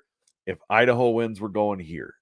The Montana game was basically over at half. It was 35-12, so that was done. I mean, you could even make the case that Montana's win was probably mattered more to what happened than whatever was going to happen with Idaho and SIU. So we'll see. Maybe if Haley's right, then maybe they'll announce something. But that sucks. I guess we can go over what we think are the scenarios. I would assume that ABC game is. I would assume that ABC game's either 1:30 or 2. Somewhere in that range. I think there's a really good chance it's going to be one of the South Dakota schools because it's probably got to be in the Central Time Zone because right now all we've got left. I got to pull up my bracket. I'm going to kind of switch back up and have the I can reshare it and pull it up here. I might have to. Your mic's going a little screwy on us here. Sorry about that. I got to maybe pull this back up. It's giving you a heads up. But like you said, they're probably wanting a Central Time Zone. I was going to say because all we have basically left right now. Well, do they? I mean, for a Friday night game, are they looking for? Well, I'm thinking 7 for the o'clock Saturday. I'm thinking mainly for the Saturday game on ABC. Gotcha. I'm thinking that they're going to want to. Basically, all we have left time zone wise now is Central, Mountain, and Pacific. Right. We've got the 2 South Dakota schools. We've got Montana. We've got Idaho. So, I mean, either, obviously the night games, I think you would want to have out in the later time zone because for them, it's not that late. Aside from the fact I'm pretty sure SDSU would obviously, SDSU would probably rather have the game on ABC, but I'm sure they would rather have a day game because they probably don't want to have a night game, even though I don't think the weather's. I'll have to pull up the weather chart here on my phone. I don't necessarily think the weather is supposed to be terrible, but I don't necessarily think they want to have a Friday night game or a night game in December. But obviously they kind of bit that bullet a little bit a year ago, and that game with Montana State ended up going into the night. So I'm sure they would want to play a day game, which is why, like I said, I know Izzo had floated that theory, which is a little more obviously it's a little more favorable for them. But it does make a little sense for the SDSU side that they probably don't want to play a night game if they don't get the. But this is all ESPN. This is this is going to be their call. and we'll see what they do. Pull my weather app here. Well, so Garrett Myers says coaching staffs have contingency plans set up for work, and you might not have been here. I mentioned that, really, I'm sure the coaching staffs hate waiting and not knowing. And yeah, they have contingency plans set up for sure. They've got this lined up. They have an idea of what they want to do. It's still, why does it need to wait? There's no reason for it to wait. We're not having an announcement party with people watching. Just release it so that they can get their ducks in a row. They can let their players know. There's a level of anxiety to it for no reason, in my opinion. There's not a purpose to it. Like, yeah, will the teams be fine? Absolutely. They'll be fine. That's okay. But there's no reason for him to screw around. Like, what's going to change overnight here? Did the person who's making that decision just decide they want to go to bed? that's that might be more right than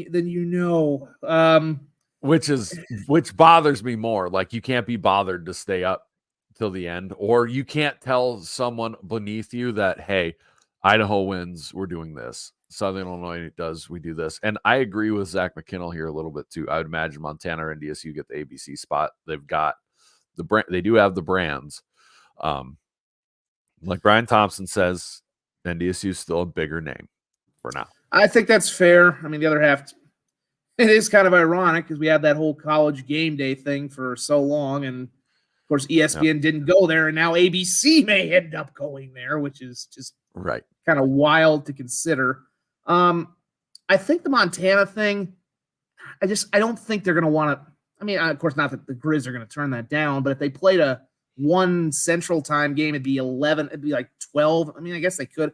I think Montana would probably like to do one under the lights on ESPN. That's the other thing, too. Yeah. All these games are probably going to be on regular ESPN because there's really there's not much FBS next week. I think it's Army, Navy, and some other stuff. But so most of this will, like I said, even though it's not going to be on ABC, Jacks will probably be on national television, especially being the number 1 seed. There might be one quarterfinal. I wouldn't be shocked if Idaho and I think was it Albany? I think is the other one. I think that might be the one that streams, or maybe all 3 are on ESPN as well. But I would imagine, I mean, I would think a couple things. Shauna says, I have your answer. It's NCAA. This is not NCAA choice. This is a network choice. 100% here. They're choosing who they want and when they want them to play and what network they want them to be on. Another factor they might take into account, because you mentioned biting the bullet with Montana State, things like that. Last year for the night game, it's only a low of 26 on Friday night in Brookings. That is for a Brookings, a game in Brookings at that time of year. That's not that cold, I guess. 14-mile-an-hour winds. That's not ideal. I mean, that's Brookings though. That's what you get. So in Saturday's a high of 41, 22 degrees. That's not really a factor. I think that if it is taken into account, that it's too bad we couldn't play on Thursday or Wednesday when it's going to be 54 and 51 in Brookings. That would have been 2 days. I mean, the thing of it is, they play the 2 on, because everything I've heard, because there have been times where they played 3 games on Friday and 1 on Saturday, and vice versa, 1 on Friday and 3 on Saturday. Everything I've heard is that it's going to be 2 and 2. It doesn't mean maybe something changes. I don't want to say that's for certain. What I would not be shocked would see happen here is SDSU plays a game at 5 or 6 maybe on Friday, and then following that is like Idaho or Montana, something like that. And then the following day, you get the USD NDSU game at. So that way, I mean, it will be at night, but it still is kind of at the tail end of night, if you will. But I don't think it'll be a 7. I don't think it'll be a straight 7 o'clock kickoff. I think it'd be a deal where, maybe they're 6, 5 o'clock, something or other, and then we're. Then they lead into the game on the Pacific time zone, which would be either Idaho or Montana. And then the following day, you have the USD game. And then at night, you would have, although at night they have the Heisman ceremony. So maybe that's another factor that plays into it. You got the Heisman ceremony. Maybe they do want a doubleheader during the day, and they don't want to have a college game opposite that going on, or they have to put that much later. I don't know. I'm sorry, Sean, if you can't go. I don't know. Unfortunately, the network's going to do their thing, but this has been kind of a regular thing. They put them on Fridays. I'll be curious to see what national TV effect that. I mean, I don't know that an 11 a.m. kickoff is any better if you're a Jackrabbit fan. That's pretty early to get up and go. And of course, the national TV thing may help or hurt. I don't know, because now that may give people even more excuse not to come. But, it was an encouraging sign today that they got 10,000 out, and hopefully it grows. And I think certainly, especially if it's Eck in Idaho, I think you'll see a very big crowd for the semifinal. But, yeah, I think selfishly, I do kind of want to see them separated, because I would love to go to both games.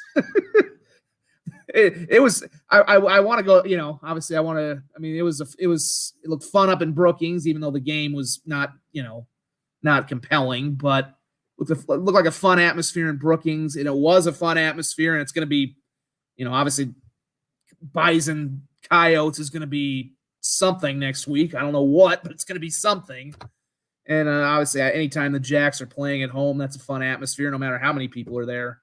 And even a night game at Brookings, I don't know how our post-game show is going to work if we do it on a Friday. I don't know if we push it back to Saturday, or I don't know how that's going to work if we only had the two games and we can't react to everybody else. But yeah, we'll see. I mean, I'm very disappointed. I'm trying to see if there's any working two computers here. But yeah, the other thing that just bugs me, I know they have their contingencies, but you're going to have four teams that are going on short rest here. I know it's only a day, and I know they're kids, but four teams are going to potentially have to play on Friday. Two of them are traveling probably two of them could be traveling a decent amount. I mean, if it's Villanova, they're coming out halfway across the country. Albany is going to be going Furman's going to be going far. I mean, those are long trips. Now you're telling them to. Now you're saying, oh, hey, by the way, you get less of it. Here's even less time because we delayed it, or because our person didn't want to stay up late. I don't know. It makes no sense. But last Southern Conference team to play at Montana in the playoffs, Wofford. That's got to be a while. When was that? Because they have not had a team out. They haven't had a team get to the semifinals since Georgia Southern and all those teams were still a part of the conference. But maybe that was. Yeah, Wofford and Montana. That's a long time ago. And I apologize. I'm having headset issues here. My normal headset died, and I'm trying to get. We didn't ever count down. My audio's screwy, or obviously kind of the bye week was not good to us apparently on this thing. So it was much better to the Jackrabbits than it was to us, getting them healed up. But the other thing you got to bear in mind about Montana too is they have been down for about a decade. They really haven't been Montana for a while. So, I mean, I remember Coastal Carolina went in there and beat them as a seed not that long ago. It's up until this year. I mean, we thought Bobby Hawk was maybe going to get fired after they lost to Northern Arizona. You said they were going to be a seed after the way they started. I think we would have thought you were crazy. Wofford last played Montana in 2007. Was when that playoff game was. That's actually a little shocking, because that was when Montana was Montana. I mean, I think after that they went to the national title game 2 years in a row and lost. But yeah, I mean, Wofford had a good program there for a while, and then they've kind of fallen on. They've fallen on real. I mean, the whole conference has fallen on hard times. Obviously, ever since a lot of their flagship members kind of left and went to the FBS. But yeah, I mean it. Yeah, I mean, it'll be interesting. I think I'm trying to see if there's any more news on this, but I think we're probably not going to get any more on it tonight. Unfortunately, we'll find out tomorrow. And either way, it's going to be pretty fun. I think like I said, they're going to get national TV.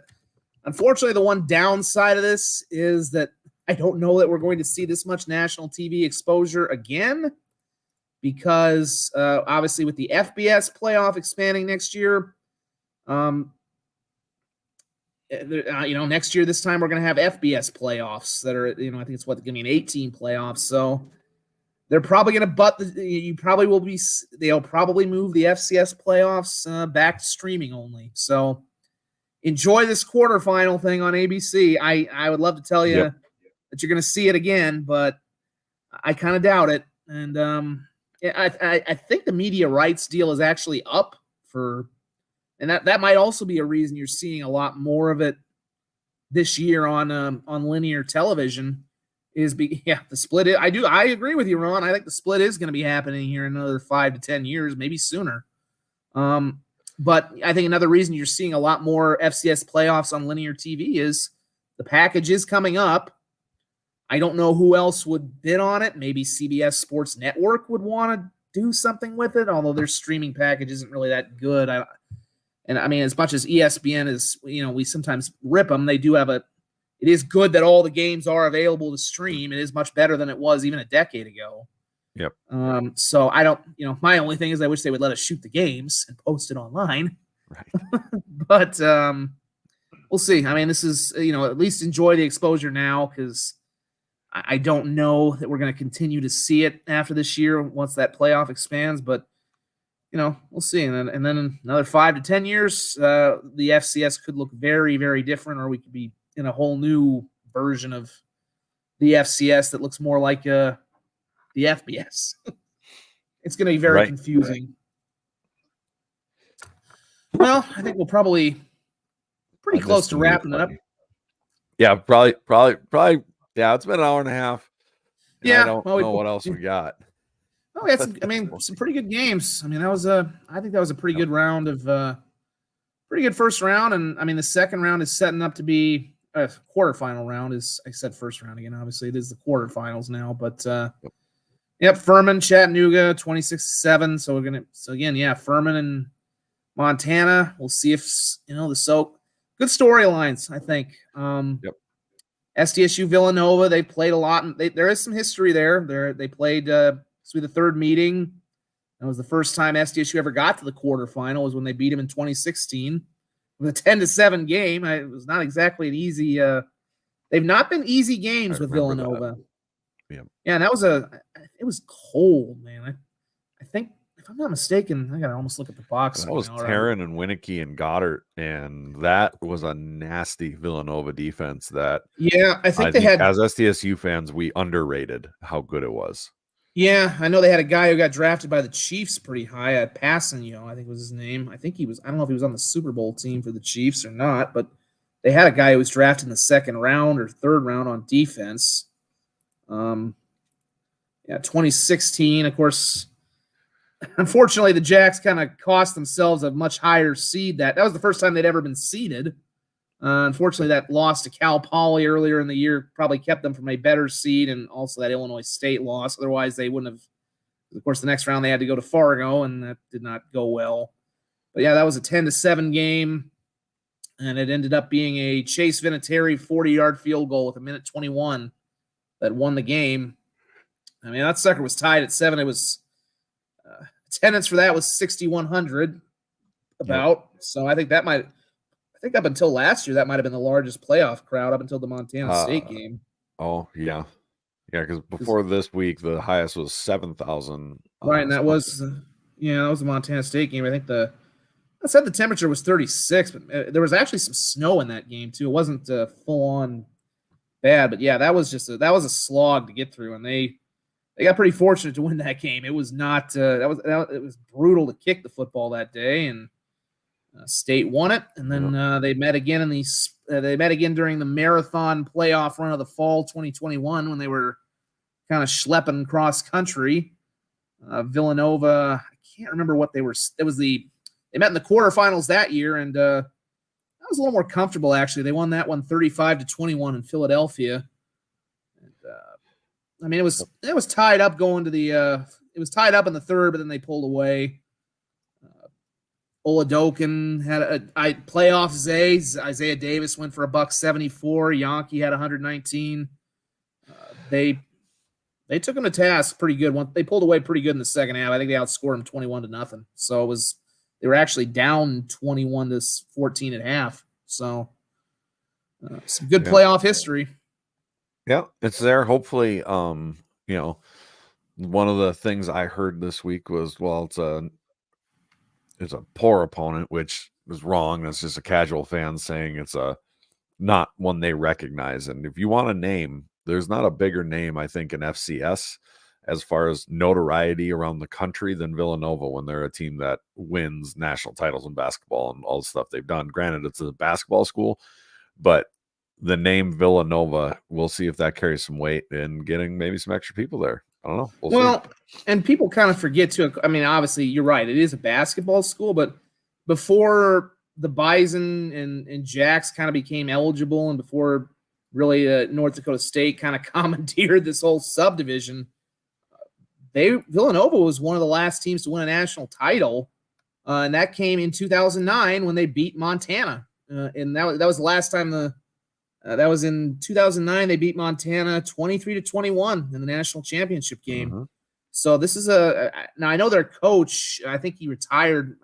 They had a long-time coach. I think he retired actually after that loss to SDSU in 2016. But they've, it is a football school, a basketball school first, but the football program's always been good. The CAA isn't what it was. It's kind of going through its SoCon phase where it is losing a lot of membership, and they lost badly to Albany earlier this year. I mean, I don't even think they have a true conference champion because everybody kind of plays everybody, but they handled Delaware pretty easily in the first round, 35-7. Or no, that was actually that was the final game of the year.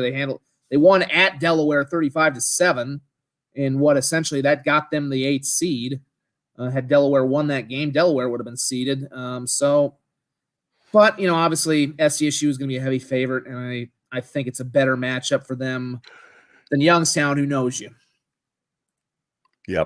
Yeah, I think, I mean, I couldn't agree more with what you were saying earlier in this show. Before Andy Talley, by the way, was the name. Yep. Andy Talley. He's the one who legend of a coach. He ended his career here. That was his last game.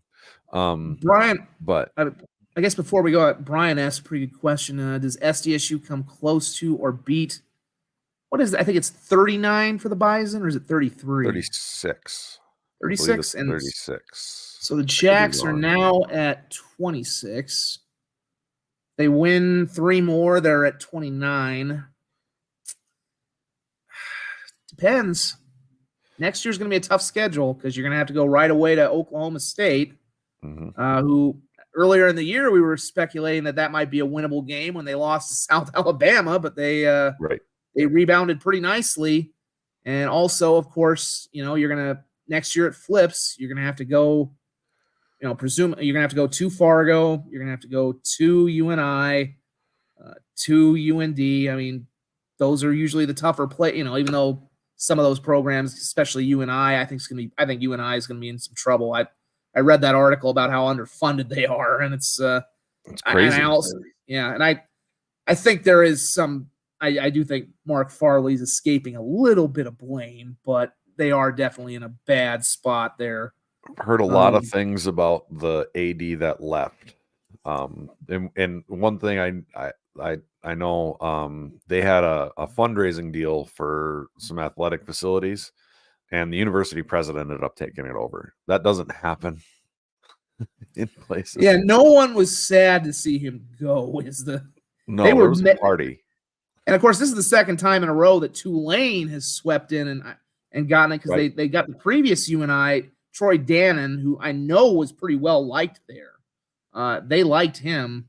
And of course, I even speculated. I mean, I haven't heard anything about what's happening. I'm not saying this would happen. I don't have any inside knowledge, but obviously we know Justin Sells spent 10 years there before he came to Brookings. I mean, I would think, and I think Brian's saying, by the way, it's 39 on the NDSU streak. So they would still have a ways to go. They would have to almost go another season undefeated. I just don't know if that's good, especially with that Oklahoma State game. If they beat Oklahoma State, then I think you can start to think about it. But they're going to be starting over in a lot. I mean, there's a lot of seniors graduating. We don't know what's going to happen with the portal. We don't know who could be leaving early. I mean, it just, just enjoy the streak for what it is now. Especially if they can finish and win a national title, and but don't let that dominate it and don't get too wrapped up in it because, I mean, it's just you never know. I mean, we'll see how they've not really beaten that many FBS teams yet. They've been close, but they've not been able to finish yet. So I think that'll be the thing. But no, I think that last point I made about Justin is, I mean, he was there for 10 years. Yep. You would think if you and I've been shocked at what people. I don't think it's an attractive job for him. I don't think it's a step up. But if he, I mean, I would argue it's a step down. You're fighting. You go from one of the flagship schools in your state to being the redheaded stepchild of Iowa and Iowa State at a school that has serious funding problems for their athletics department. Granted, you would think he'd go on to turn that around, but I don't think that is not the job that's an actual threat to take Justin Sell. I would think the only thing, honestly, but I think right now with the guy they brought in an interim athletic director. What I'm smelling for my theory of what's going to happen is he's going to stick around as the interim athletic director, raise a bunch of money, and then after National Signing Day, by like a month or two, Mark Farley's going to get named as the AD. He'll hand it off to his handpicked successor, and I think that's what I think is going to happen there. That's what it smells like to me. The Bob Nielsen plan, because we're still not entirely uncertain that might not end up happening with Bob at USD. I mean, apparently Nielsen has allegedly signed the contract extension. They never really publicized it, but I know it. Right. I think somebody did an opens record search, and it is there. But boy, if Bob wanted to retire, this would be a pretty good year to go out on, regardless. Regardless of whatever happens. But yeah, I think. I don't expect, for all those reasons you said, I don't expect Justin would take it. I think if you're you and I, you have to at least kick the tires because he was there for 10 years. You have to see what he's done at SDSU and be like, geez, that guy could do a lot here, and see if you can pluck at the heartstrings. If he had, I don't know how much of an attachment he had. He was there for 10 years. I mean, that's not a minute. But I don't think it would be, unless he really loved Cedar Falls and UNI, for all the reasons you said. I agree. I don't see him being interested in it. I do know it really burns UNI fans' asses what he accomplishes in Brookings. There's a lot of, I wish we could, not like, why can they pull this off? It's sarcastically saying, oh yeah, we don't have the ability to do what they do in Brookings for facilities and everything else and all that jazz. But it's what happens when you're, it's what happens when you're not trailing a Big 12 and a Big 10. And there's another fairly big size Valley school, obviously, in Drake down the road in Des Moines, who's non-scholarship for football. I mean, obviously you've got USD for competition here, but they're more or less on equal footing or a little below. I mean, it's just, everything just gets so swallowed up by Iowa and Iowa State. They're almost to the point where it would be better to drop football. You hate to say that because they've been so good and the FCS needs those kind of programs, but they are such a basketball school. If they drop the football program, you sink even more resources into basketball and you let it go.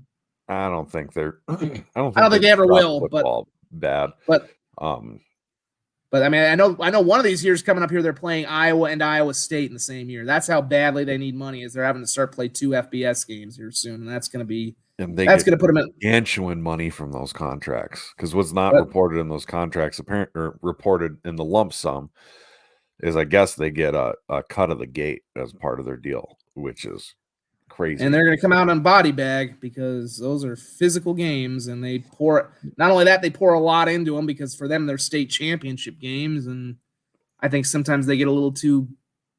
Even in times when they've won, I think they've gotten too geeked up, and they don't. I think they sometimes put more into that than they do their conference games, and it shows.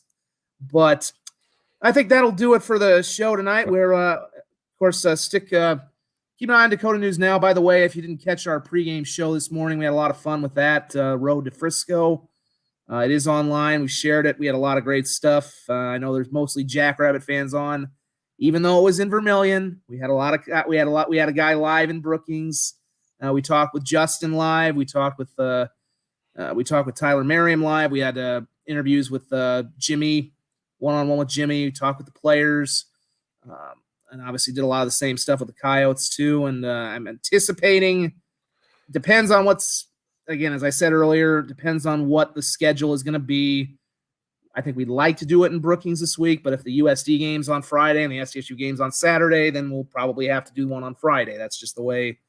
And obviously, if you're going to hear about it from SDSU fans, I'm telling you that right now. Well, like I said, we the biggest fan base in the state, Zach. It's going to happen.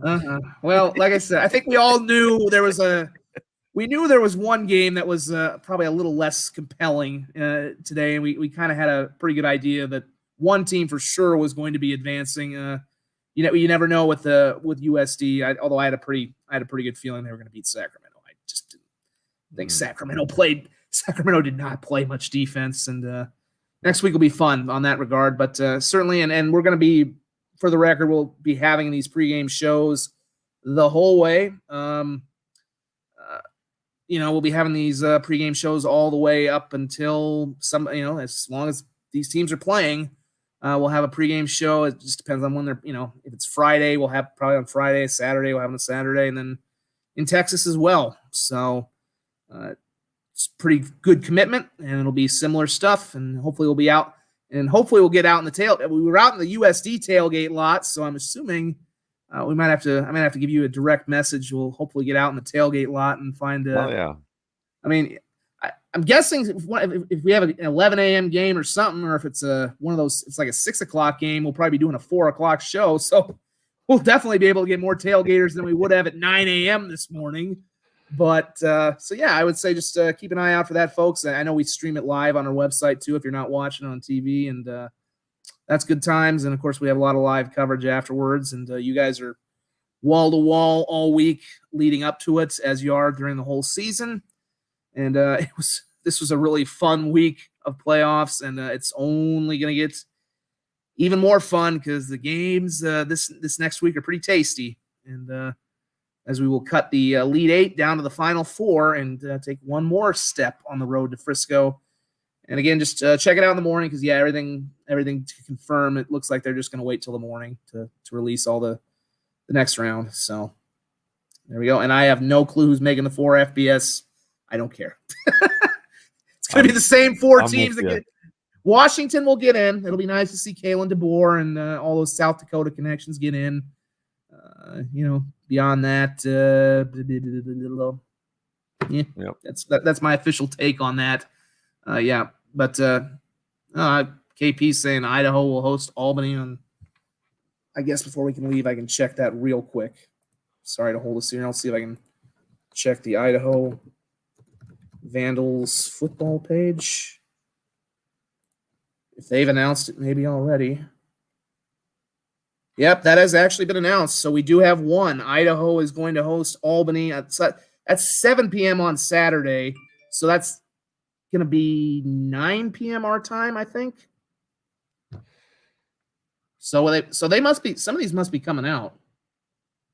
Wow. Craig Haley was wrong? No way. Well, I'm going to start checking. Never. Well, I hate to keep you up because I know you're dragging, and I've been up since about 6:30. So we were on site in Vermilion about 2 hours early, so I'm dragging, but I guess I might as well check now because these are all coming out.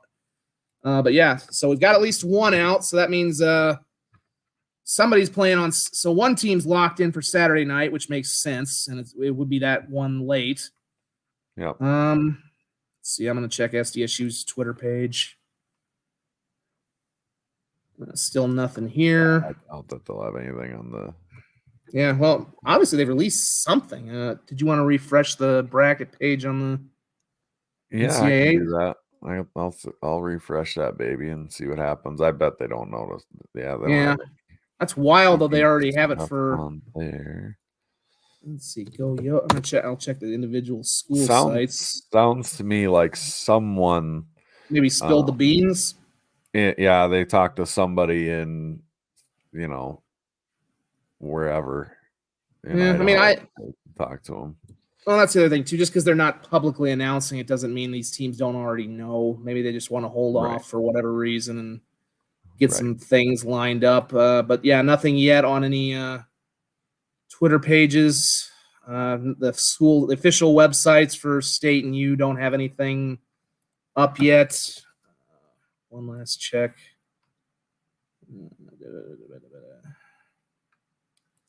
Might as well check Mr. Haley since maybe he'll have a last second update, but there's one, so we know it's going to be. So we know either one of them's going to play. We know one of them is going to play on Saturday, and that means at the very least both of them, both SDSU and USD, are not playing on Saturday. So unless they're both playing on Friday, which is highly unlikely, you're going to see SDSU and USD split up. One will be playing on Friday. The other will be playing on Saturday, which is kind of what we expected. It's kind of what we expected. And we'll find out the rest tomorrow. Yep. Sounds good, man. All right. Well, we'll keep you posted here too. It'll all depend. We'll figure out how we're going to work the post-game show next week with however this schedule is split up. But you guys enjoy the rest of your week. Enjoy your football watching. And we will join you next week sometime on the next edition of the Jackrabbit Illustrated post-game show.